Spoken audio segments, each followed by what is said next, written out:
বর্তমানে আমাদের দেশে শিক্ষিত নারী, সুন্দরী নারীদের ডিভোর্সের হার সবচেয়ে বেশি।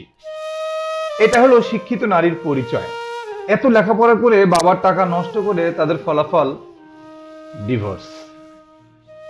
একজন মূর্খ ছেলেকে কখনো একজন শিক্ষিত মেয়ে বিয়ে করতে চায় না, কিন্তু হাজার হাজার শিক্ষিত ছেলে হাজার হাজার মূর্খ মেয়েকে বিয়ে করে সংসার করছে, তার প্রচুর প্রমাণ রয়েছে, প্রচুর প্রমাণ রয়েছে। সুন্দরী নারীরা সরকারি জব ছেলে ছাড়া বিয়ে করতে চায় না। এটা হলো তাদের বিবেক। সে মনে করে আমি তো সুন্দরী, আমি কেন ছোট চাকরি বা কোম্পানিতে চাকরি করে এমন ছেলেকে বিয়ে করব। একজন সুন্দরী নারী একজন ঘুষখোর সুদখোরের ঘর করছে, কিন্তু একজন নেশাখোরের ঘর করে না। কিন্তু হাদিস বলে, কেউ যদি সুদ খায় সে তার নিজের মায়ের সাথে জেনা করে। মদ, নেশা এগুলো করা হারাম। তবে নেশাখোর ছেলেকে একজন নারী ভালো করতে পারে, কিন্তু একজন সুদখোর ঘুষখোর ছেলেকে কখনো একজন নারী ভালো করতে পারে না।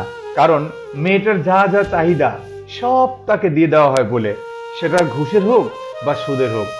এটা হলো সুন্দরী মেয়েদের বিবেক। সব থেকে বেশি সুখী বর্তমানে কারা জানেন? সব থেকে বেশি সুখী কালো এবং শ্যামলা মেয়েরা। কালো এবং শ্যামলা মেয়েরা, কারণ তাদের চাহিদা খুব কম, সামান্যতম চাহিদা। মনে ভালোবাসা প্রচন্ড রকমের বেশি, অনেক বেশি।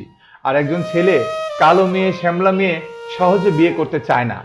দিন শেষে দেখা যায় যে ছেলেগুলো কালো শ্যামলা মেয়ে বিয়ে করেছে তারাই আজ সব থেকে বেশি সংসার জীবনে সুখী। 98% কালো মেয়েরা ধার্মিক হয়, এটা কি আপনি জানেন? 98% কালো মেয়েরা ধার্মিক হয়। দুনিয়াতে যে কালো মেয়ে আল্লাহ পাঠিয়েছেন, কাল কিয়ামতের দিন তাদেরকে মহান আল্লাহ তাআলা হুরপরিতে পরিণত করবেন। এটা আপনি জানেন? অনেকেই কিন্তু জানে না। কালো শ্যামলা মেয়েদেরকে কখনো ঘৃণা করবেন না। সব মানুষকে আল্লাহ নিজের হাতেই বানিয়েছেন। কেন?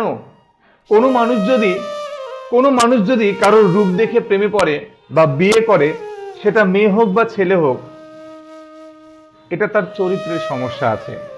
আপনি ভেবেই নেবেন তার চরিত্রের সমস্যা আছে। রূপ দেখে কখনো কারোর প্রেমে পড়বেন না, বিয়েও করবেন না। বিয়ে করতে হলে তার ভেতরে 3টা গুণ দেখে করুন। 1 নম্বরে হচ্ছে সে ধার্মিক কিনা, 2 নম্বরে হচ্ছে তার বংশ পরিচয়, 3 নম্বরে হচ্ছে তার চরিত্র। এই 3টা জিনিস দেখে তার সঙ্গে সম্পর্ক করুন বা বিয়ে করার সিদ্ধান্ত নিতে পারেন। তারপরে তাকে বিয়ে করুন। সে কালো, শ্যামলা, ফর্সা এসব কোনো কিছুরই দরকার নেই। এইসব ব্যাপার ম্যাটারই করে না।